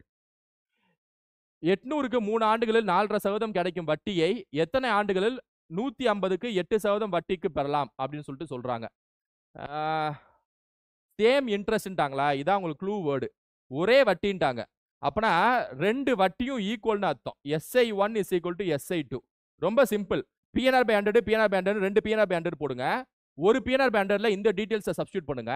இன்னொரு PNR by 100ல வந்து இந்த டீடைல்ஸை சப்ஸ்டிட்யூட் பண்ணுங்க. முடிஞ்சு போச்சு. சரியா? இப்ப PNR by 100 P என்ன 800 1 N R 9/2 4 1/2 9/2 எழுதிக்கலாமா? PNR by 100ல first டீடைல்ஸை போட்டேன். செகண்ட் PNR by 100ல செகண்ட் டீடைல்ஸை போடுங்க. 150 R இருக்கு, N தான் தெரியல, N வச்சுக்கோங்க. சரியா? N தான் கேட்குறாங்க. how many years இதோட எண்ணு தான் கேட்குறாங்க. என்னன்னே வச்சுக்கோங்க. சரியா? 100 கேன்சலு, 2 400 வாட்டி போகும். என்னதான் அது? 8 ஒரு வாட்டி போகும், 8 50 வாட்டி போகும். அடிச்சே இருக்கணுமா? 50 ஒரு வாட்டி போகும், 50 3 வாட்டி போகும். 3 கேன்சலு, எண்ணு வந்து 9 வந்துருச்சுங்க. நீங்க பொறுமையா அடிச்சு பாருங்க, எண்ணு 9 வரும். Option C is the answer. Option C is the answer. ஃபாஸ்டா போறேன்னு நினைக்காதீங்க, நீங்க கொஞ்சம் பொறுமையா அடிச்சு பாருங்க. 44 கீழே உள்ள பகடை மேல் மற்றும் கீழ் இடையூறு இல்லாமல் அதன் வலதுபுறம் 2 முறை திருப்பினால் மறைக்கப்பட்ட எண்கள் எவை?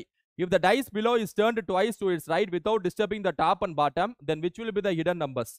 இந்த ரீசிங்ல குரூப் 2 மெயின்ஸ்ல வந்து இந்த மாதிரி கேள்வி தான் வரும். சரியா? அதெல்லாம் வந்து தட்டி தூக்கணும் இப்படிலாம் வந்துச்சுன்னா. ஒன்று சொல்லுங்க, இந்த மாதிரி டைஸ் சொல்றாங்க.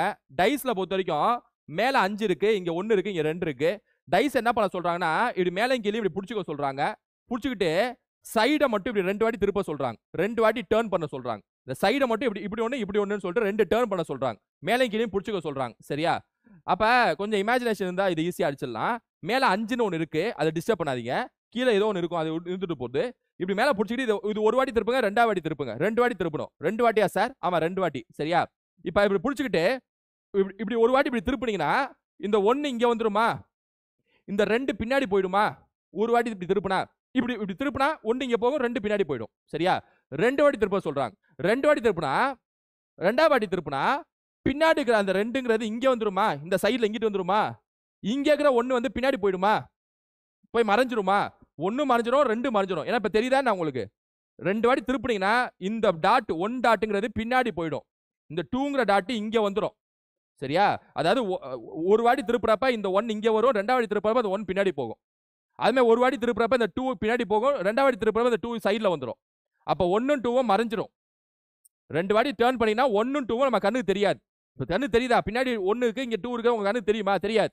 அப்ப ஹிடன் நம்பர்ஸ் என்ன அப்படின்னா 1 and 2 தான் ஹிடன் நம்பர்ஸ். சரியா?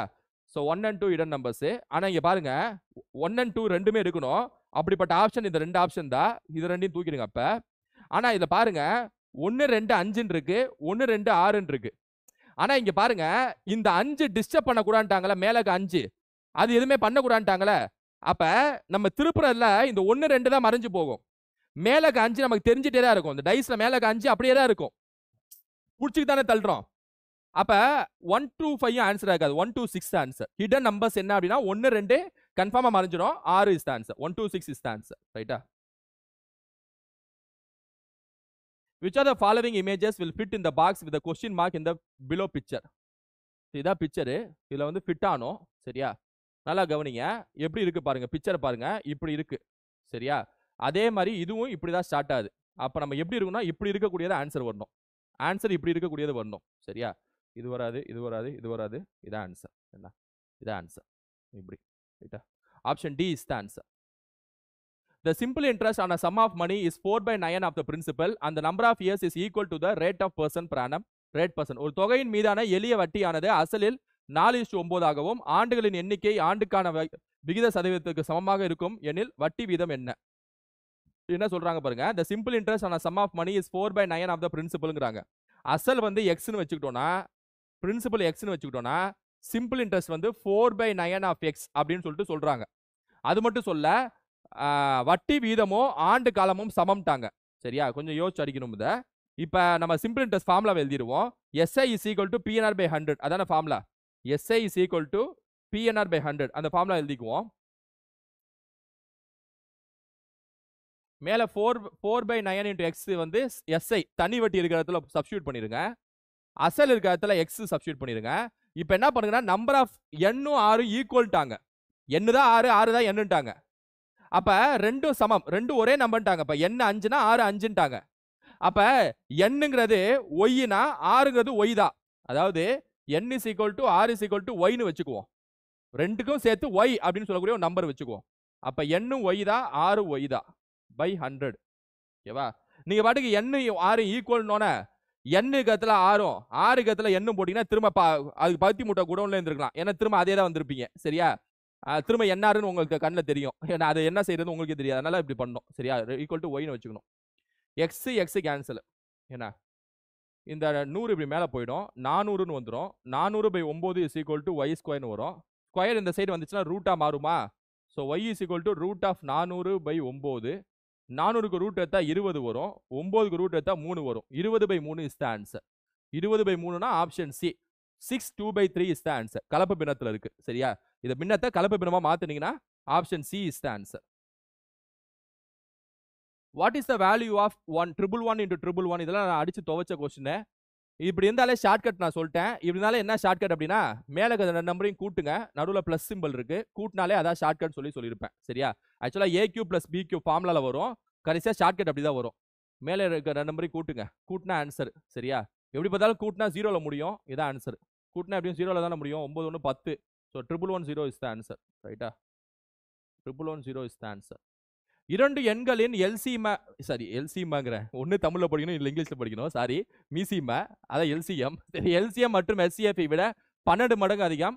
அதாவது எல்சிஎம், இரண்டு எண்களின் LCM, LCM of 2 numbers is 12 times the HCF. ஒரு நிமிஷம்.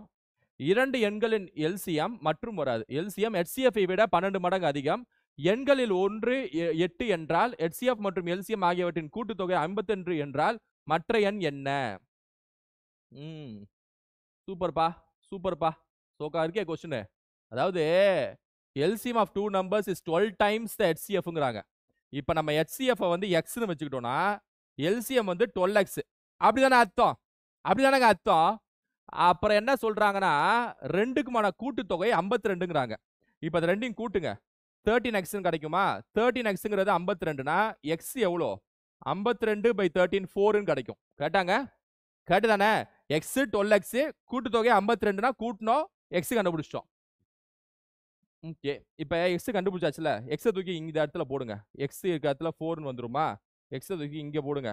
4 நாள் 48ன்னு வரும். அப்ப எல்சிஎம் 48, HCF 4ன்னு கண்டுபிடிச்சாச்சு. சரியா? இப்போ என்ன சொல்றாங்க? ஒரு எண் 8, இன்னொரு எண் என்னன்னு கேக்குறாங்க. எல்சிஎம் எஸ்சிஎஃப் டாபிக் படிச்ச அத்தனை பேருக்கும் தெரியும். HCF-ஐயும் எல்சிஎம்-ஐயும் பெருக்கணும்னா ப்ராடக்ட் ஆஃப் 2 numbers-ன்னு சொல்லுவாங்க. இரண்டு எண்களின் பெருக்கல் பலன் அர்த்தம். இரண்டு எண்களின் பெருக்கல் பலனுக்கு சமம் சொல்லுவாங்க. சரியா? இப்போ எல்சிஎம் எல்சிஎஃப் கண்டுபிடிச்சோம் பாத்தீங்களா? 4 × 48 சப்ஸ்டிட்யூட் பண்ணுங்க. இரண்டு எண்ல ஒரு எண் x 8, இன்னொரு எண் என்னன்னு தெரியல, ஒய்னு வச்சுக்குவோம். சரியா? 8 48ல 6 வாடி போகும். 6 நாள் 24 is the answer. 24 is the answer. Option A is the answer. 24 is the answer. நல்ல கொஸ்டின் தான். ரைட்டா? 30, 20, 40 வகுத்தால் ஒவ்வொரு நிகழ்விலும் 6 மீதம் இருக்கும் எனில் அந்த எண்ணின் குறைந்தபட்ச மதிப்பு என்ன?